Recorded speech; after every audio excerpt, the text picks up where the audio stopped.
He got his PhD in political science from NUSS and King's College London.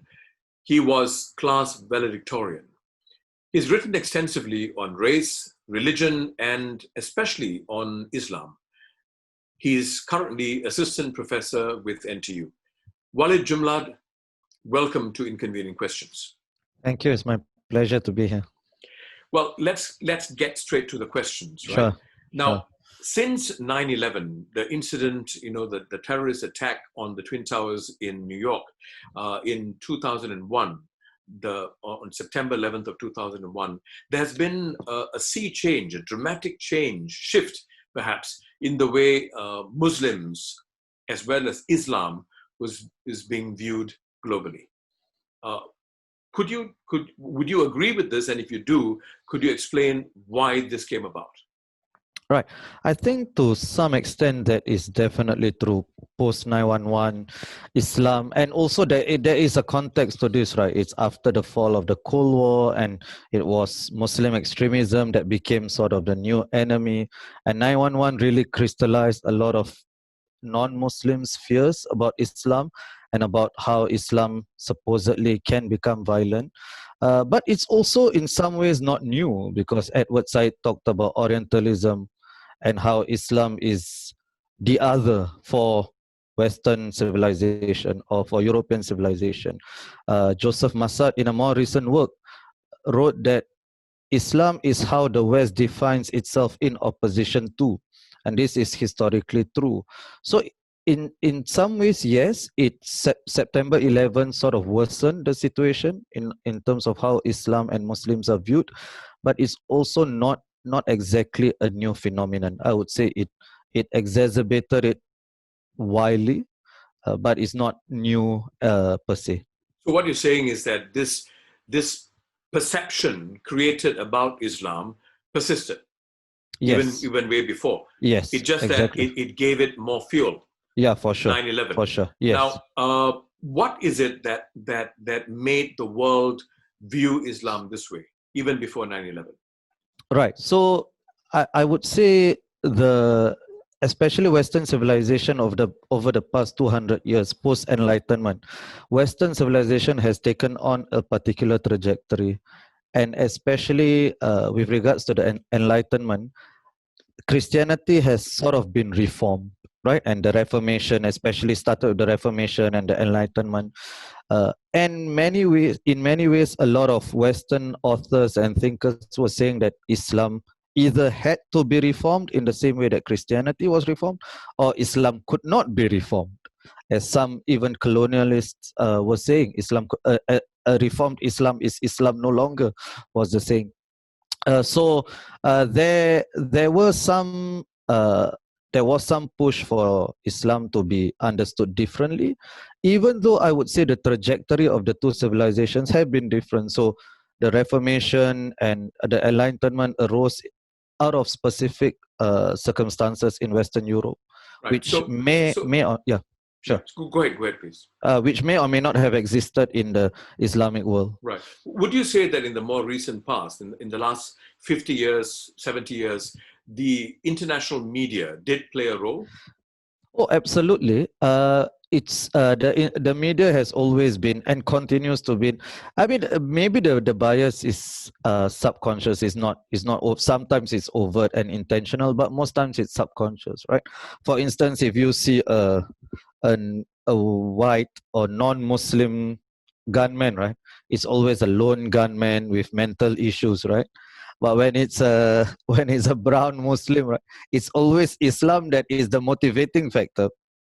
And I'm not saying that Islam is not a motivating factor for those terrorists. I mean, at the very least, they say it is. So it is one of the factors.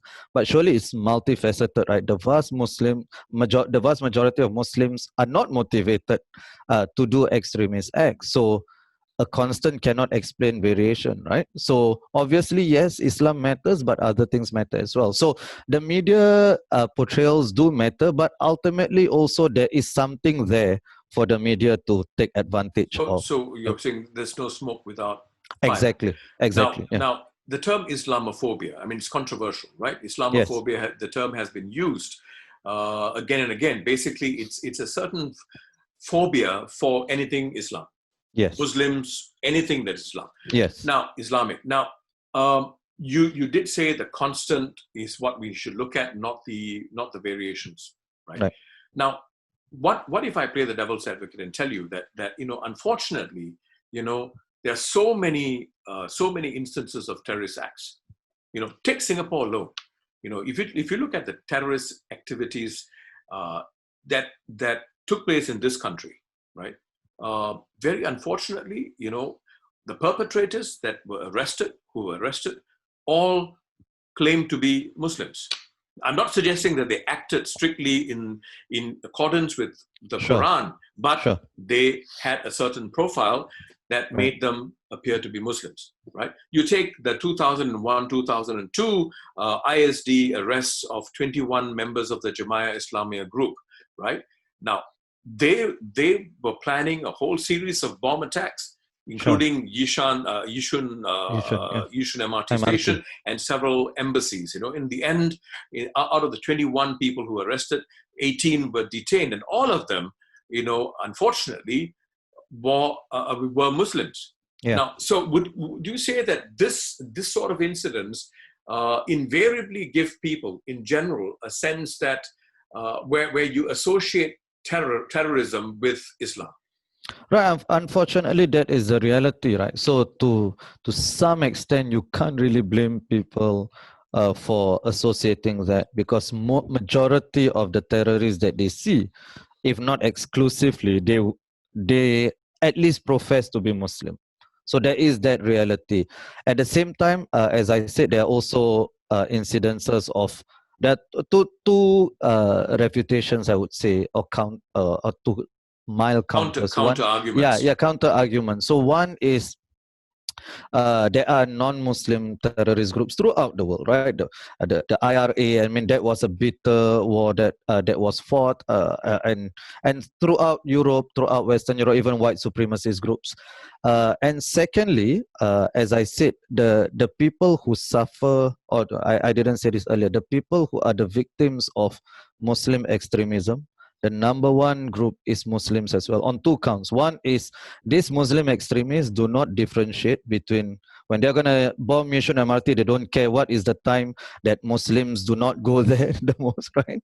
And in fact, between you and me, sir, they would consider me more of a threat, right? They would consider me who's not good enough Muslim, right?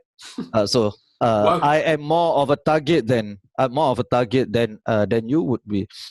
So Muslims are victims in that regard, but we are also victims because our religion actually has been hijacked by this.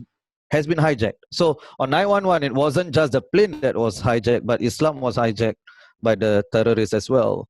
Because while that may be true, the question now is, what can be done to reverse this trend? Is there anything that can be done? Right. Okay. So first of all, I would say we must put things into context, and we must not.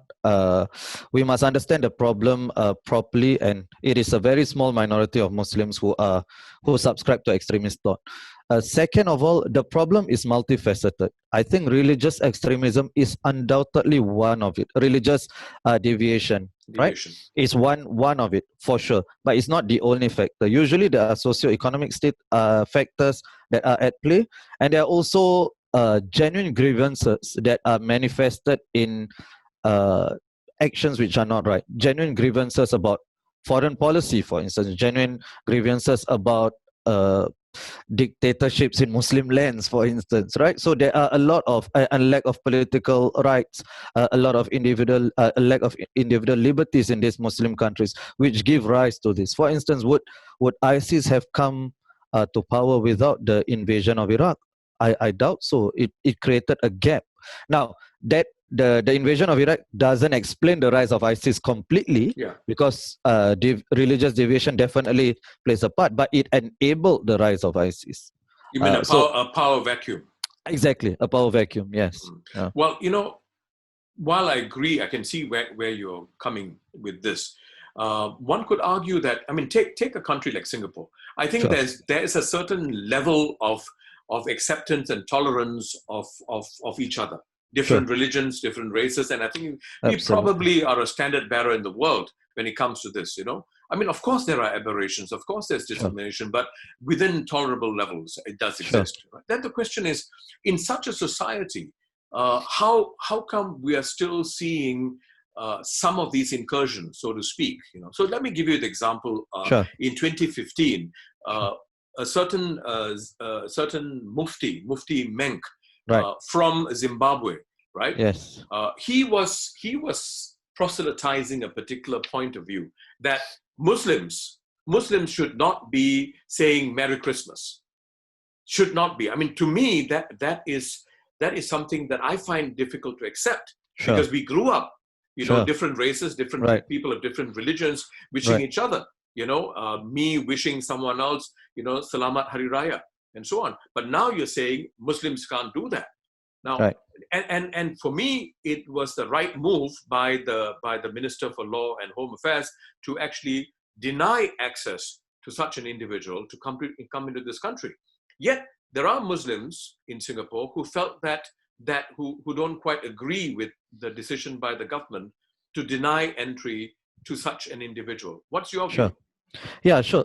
So my view on this is quite nuanced, because firstly, Mufti Meng, he said that we should not, Muslims should not wish Merry Christmas, but should say Happy Holidays instead.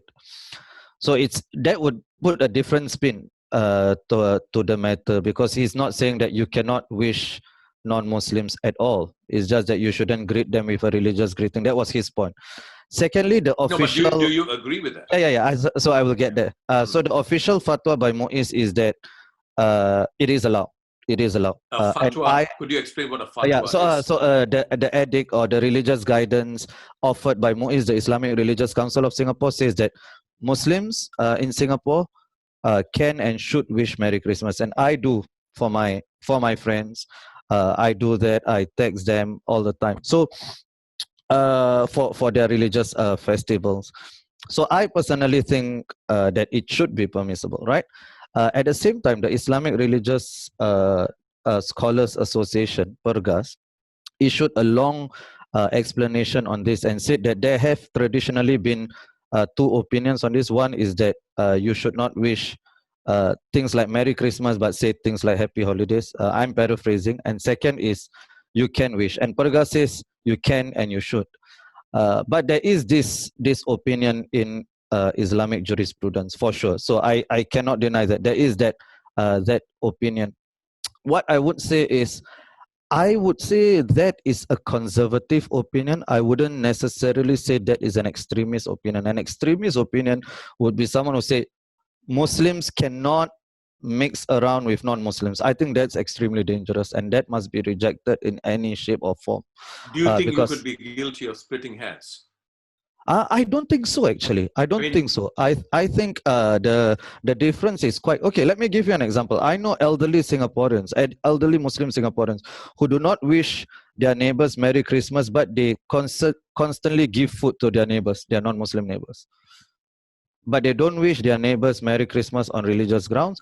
But these same neighbors, they give food and they visit each other. Would you consider those people to be extremists, or...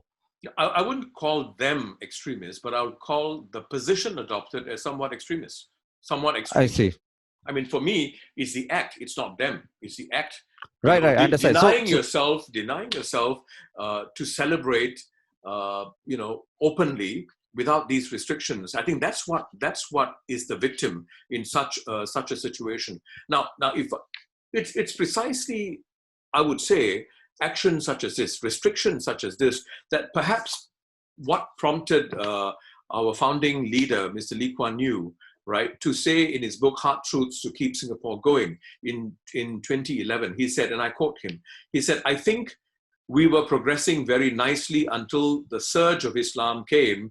And if you ask me for my observations, the other communities have easier integration, friends, intermarriages, and so on, than Muslims." Now, to be fair, many of his colleagues in the ruling party objected to it, including Prime Including Minister PM, Lee, yes. PM Lee, Including PM. and Mr. Lee Kuan Yew retracted his statement, and Sure. he said, "I stand corrected." Sure. You know, now, but the point I'm making is, you know, regardless of whether he retracted his point, you know, it's actions like this, these kind of restrictions placed on individuals of a particular religion, right, that actually could result in that particular religion being ostracized, Sure. or the members of that religion.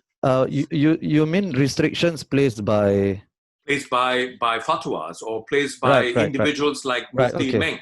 Right. So I would just, because we are talking about Singapore context especially, I would like to emphasize that most Muslims, I think, would subscribe to the Muiz opinion or Muiz fatwa, that we should be wishing our friends from other faiths on their religious festivals. Now, but maybe if I could push back just a little bit on that, I wouldn't really have a problem with if people do not want to wish other people on their religious festivals, even though I do. I don't see what is the issue, as long as they do not bring that behavior into other spheres of life. As I said, a practical example would be they say, "Oh, I want to cut myself off from non-Muslims, and I would not hire non-Muslims because they are not trustworthy." I think those are dangerous opinions. So, of course, those are extreme. Those are extreme. Yes. Okay. Yeah. So let me put to you a situation to you, right? Sure. Now, if you go to a hawker center, we all sit down. You can just take a table and you sit as colleagues, people of different religions, including Muslim, right? Sure. And we all go and get a plate of food, right? Sure. Now, let's say I'm having a meal which is not halal, right? Maybe it even has some pork in it, and I'm sitting down there and having the meal. And do you think a Muslim individual sitting at the same table should feel uncomfortable or should feel displeased? Not at all. Not at all. But there are individuals, increasingly, I think, who say, "Look, I'm uncomfortable because you're having pork next to me." This is happening. Yeah. It's happening. Yeah, it's happening. Yeah. So I would say, again, I'm not sure whether. Okay, I would see it as a problem if it leads to something more. Right, if that is the first step towards something, and often we don't know whether that is just a singular opinion or whether it leads to something else. So whether there's a trend or pattern. Yes, okay. and pattern towards, you know, the next stage is something else. The next stage is getting more and more. But by itself, I would say it's not really, for me, it's not really a pressing concern. And also, a lot of times, conservative Muslim expressions of faith are securitized in ways that others are not. For instance, if a non-Muslim does not wish me Selamat Hari Raya, for instance, right, it is not an issue at all, right? It's never an issue. But that's for you. But if at a national level, there seems to be a trend towards people of a particular religion actually not feeling comfortable wishing. Now that would be a concern to policymakers. If I was a policymaker, I'd be concerned. Absolutely. And then we need to identify why that is the case, right? And whether that is indeed part of a trend or is it a one-off, right? But do you not also feel that policymakers have a responsibility to take preemptive action to prevent that from becoming a trend? They do. Yeah. Absolutely. So, which is why, as I said, I think my own position is I do wish Merry Christmas. I would just say that we need to be a bit more careful in labeling certain acts as extreme or otherwise, because ultimately we do not want to alienate potential allies as well, because conservative scholars or the people who are more conservative, right, who can actually reach out to people who may be on the verge of or on the brink of extremism for whatever reason, right? They're not going to listen to somebody who's more liberal, who doesn't have a beard like me or somebody else, right? So I'm saying that we mustn't just approach a problem as if all we have is a hammer, then everything looks like nails to us. Yes. Yeah. So I mean, we have to end the discussion soon. Sure. I'd like to end with this question and your advice on this, right? Much as there are people who may be, I think majority of Singaporeans are very embracing of different religions, Sure. and I find that really wonderful. And I think it's very unique to countries like Singapore, increasingly. But at the same time, there are individuals who are becoming wary of certain physical manifestations. Example, Right. when you see someone, a woman, a Muslim woman wearing a headscarf or called a tudong, and say, this person is extreme. Or when you meet someone else a man who keeps a long beard, right? And then you associate that with Muslim. He's a Muslim fundamentalist. I've heard these terms being used. What's your advice to prevent this sort of objectivization? Right. So I think first of all, there is a saying, right? You should care what's in a woman's head, not what's on her head. And I think when we have more symbols in the public sphere, for instance, President Halima wearing the hijab, right?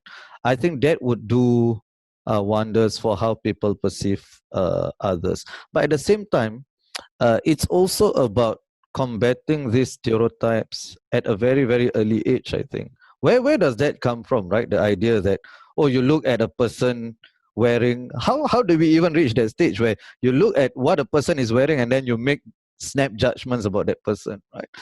It comes from, I would say, the same about racial stereotypes as well. And this, we really need to counter the stereotypes from a young age, and whether it's through schools, whether it's through media portrayals, and the media has to do a much better job here, or even sometimes statements from esteemed individuals, including our politicians, because often our politicians are also thought leaders. What they say also affects what other people are thinking. They move public opinion as much as they are supposed to reflect and take into account public opinion. They also shape public opinion. Thank you. So you're saying we need to do a lot more upstream work. For sure, 100%. Before some of these ideas get stigmatized, remain entrenched. Absolutely. And we need to start early, perhaps very early, even in kindergartens, to Absolutely. make sure that some of these ideas don't get encrusted. Right. Well, Walid, thank you very much for joining us. Thank you so much. Questions. Thank you so much. Thank you.